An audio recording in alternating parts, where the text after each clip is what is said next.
저 택시회사 사람들은 어떻게? 그냥 다 정리해버리는 거 어때? 공씨, 내 말 들려요? 공씨? 안녕하세요. 드라마 오지랖입니다. 모범택시 11화 잘 보셨나요? 영화 타겟처럼 긴장감 넘치는 스릴을 기대하셨던 분들이라면 조금은 아쉬우셨을 수도 있을 것 같습니다. 기존과는 확실히 다른 분위기를 느끼신 분들도 많으셨을 텐데요. 그동안은 빌런 한 명을 중심으로 도화 안에서 사건을 마무리 짓는 구조였다면 11화부터는 느낌이 완전히 달라졌습니다. 엔딩까지 같은 이야기로 쭉 이어질 가능성이 커 보이죠. 그 이유는 분명합니다. 이번엔 범죄자 한두 명이 아니라 섬 전체가 적군의 요새이기 때문입니다. 그래서 오늘은 12화 내용을 차분히 정리하면서 고 작가가 김도기에게 던진 질문, 왜 너만 살아남았느냐는 말이 무슨 의미인지, 그리고 앞으로 어떤 이야기가 펼쳐질지 이야기해보겠습니다. 구독과 좋아요 누르고 함께 보시죠. 먼저 사건의 시작부터 정리해볼게요. 이야기는 이전 시즌 인물 마리아가 최주임을 찾아오면서 시작됐죠. 9살 다솜이가 병중에 계신 아빠에게 드릴 장갑을 사기 위해 아껴 모은 용돈으로 중고거래를 시도했다가 사기를 당합니다. 그리고 이 사건을 최주임이 혼자 해결하겠다며 나섰다가 무려 500만 원을 날려버리죠. 정말 최주임다운 코믹한 장면이었습니다. 하지만 시청자 입장에선 걱정보다는 믿음이 먼저 들었습니다. 어차피 구은이랑 도기가 그 돈 다시 찾아줄 거라는 걸 우리는 알고 있었으니까요. IP를 추적해 찾아낸 낚시왕. 하지만 그는 혼자가 아니었습니다. 자신의 일을 방해한 피해자에게 무차별적인 공격을 퍼붓고 경찰은 그 이야기를 귀담아 듣지조차 않습니다. 심지어 임산부였던 피해자는 도리어 가해자가 되고 맙니다. 그런데 이 장면에서 유독 눈에 들어왔던 인물이 있죠. 바로 임산부의 남편입니다. 아내가 피해자라는 걸 뻔히 알면서도 혼자 떠나버리는 모습. 정말 한 대 쥐어박아주고 싶었습니다. 고은은 낚시왕에게 의도적으로 미끼를 던지고 기다립니다. 택시기사님들과 함께 낚시왕이 시켜준 족발을 먹으며 막국수는 왜 안 시켜줬냐는 장면. 정말 웃겼죠. 정작 본인은 시리얼로 한 끼를 때우다 고은에게 완전히 당했다는 걸 깨닫고 분노의 상을 엎어버립니다. 그 장면 다들 통쾌하셨을 겁니다. 하지만 이 분위기는 곧바로 바뀌게 됩니다. 대사 한마디 없이 등장한 수산물 트럭. 그리고 김도기를 계속 지켜보는 시선. 바로 최철웅입니다. 특히 삼흥도 민박에 아무렇지도 않게 문을 열고 들어와 피가 흥건한 바구니를 들고 있는 모습은 이 사건이 개인 범죄 수준이 아니라는 걸 분명히 보여줍니다. 최철웅은 특수부대 용병 출신 인물로 김도기를 제외한 무지개 운수 팀원들에게 약물을 주사해 마비시키고 영암백에 넣어 통통배에 실어보냅니다. 도기에게 가족과도 같은 무지개 운수팀에게 이런 짓을 벌인 인물을 김도기가 가만둘 리 없죠. 이제 삼흥도의 구조가 하나씩 드러나기 시작합니다. 삼흥장 여관의 사장, 여예림. 겉보기엔 그냥 민박집 사장님 같지만 실상은 전직 도박업체 프로그래머 출신.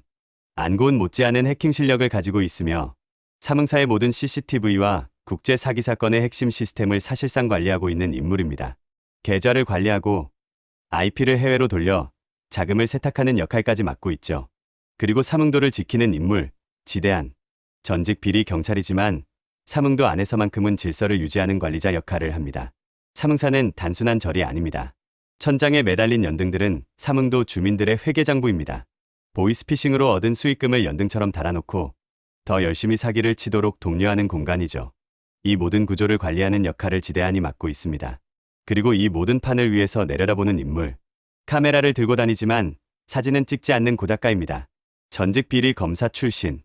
마을 사람들은 은근히 이 섬에서 나가라는 압박을 주지만 무지개 운수팀은 전혀 나갈 생각이 없습니다. 삼흥사를 방문한 김도기와 장성철.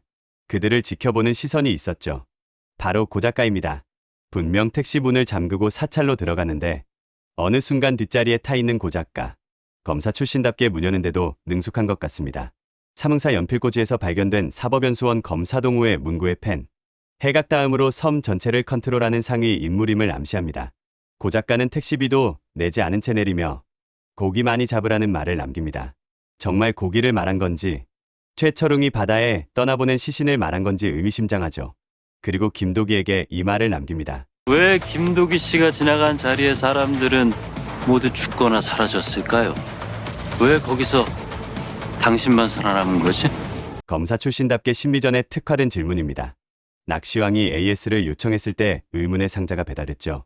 특수부대 출신인 김도기는 상자를 열지 말라고 경고하지만 낚시왕은 결국 상자를 열고 폭탄은 터집니다. 그 순간 김도기의 이명이 재발합니다. 엄마를 지키지 못했다는 자책감. 군 시절 지켜내지 못했던 기억들. 고작가는 바로 그 지점을 파고듭니다.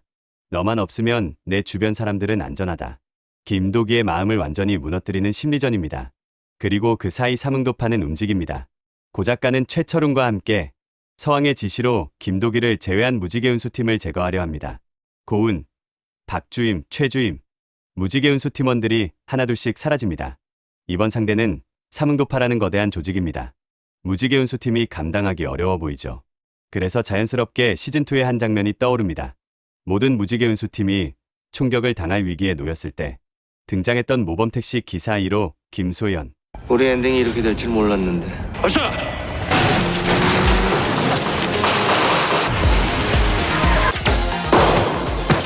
택시로 출입구를 밀어버리고 총격전을 벌이며 판을 뒤집었던 그 장면. 이번 시즌에서도 모범택시 기사 2호가 등장해준다면 정말 통쾌한 반전이 되지 않을까요? 그리고 마지막으로 삼흥도파의 최종 보스, 해각. 김종수 배우가 연기합니다. 선공개 영상에서 김도기는 육군 대위로 위장 잠입하죠. 그리고 해각 역시 군 관련 인물로 보입니다. 포스터를 보면 차량에 탑승하는 모습이 나오는데 사이드미러 형태로 보아 1세대 기아 K9으로 추정됩니다. K9은 중장급 장교의 관용차로 쓰이기 때문에 해각은 중장 이상의 고위직 군인일 가능성이 큽니다. 김도기는 707 특수임무단 출신, 해각 역시 특수전사령관이었을 확률이 높아 보입니다. 다시 정리해보면 삼흥도는 그냥 외딴 섬이 아닙니다. 국제범죄조직의 본거지입니다. 중고거래, 사기 보이스피싱, 대포 통장, 서버 운영, 자금 해외 세탁까지 완전히 시스템으로 굴러가는 국제범죄조직입니다. 그리고 말을 안 듣는 사람은 가차없이 제거합니다. 시신은 뗏목에 실어 바다로 떠나보냅니다. 그래서 시체도 증거도 남지 않습니다. 이렇게 사람이 사라져도 섬은 조용합니다. 경찰, 주민, 여관, 주인까지 모두 한패이기 때문입니다. 삼흥도는 범죄가 숨어있는 곳이 아니라 범죄가 일상인 섬입니다. 이런 섬에 무지개 운수팀이 잠입했습니다. 하지만 들어온 순간부터 이미 감시당하고 있었습니다. 섬 전체가 적이고 경찰도 적이고 주민도 적입니다. 무지개 운수는 사냥꾼이 아니라 사냥감이 된 상태입니다. 그리고 이 분위기는 김도기부터 흔들리기 시작합니다. 억눌러왔던 과거 기억들이 한꺼번에 떠오릅니다. 몸이 아니라 마음이 무너지죠. 그리고 다시 등장하는 질문. 왜 너만 살아남은 거지? 이 질문은 김도기를 무너뜨리기 위한 말이지만 김도기가 이 질문에 스스로 답하는 순간 판은 완전히 뒤집힐 겁니다. 과연 김도기는 이 암흑에서 빠져나와 다시 무지개 운수팀을 지켜낼 수 있을까요? 그리고 삼흥도 바다에 떠나보내졌던 그 수많은 사람들의 끝은 어떤 방식으로 드러나게 될까요? 이번 주도 본방사수하시고 전 더 재미있는 영상으로 돌아오겠습니다. 가시기 전 구독과 좋아요 부탁드립니다. 감사합니다.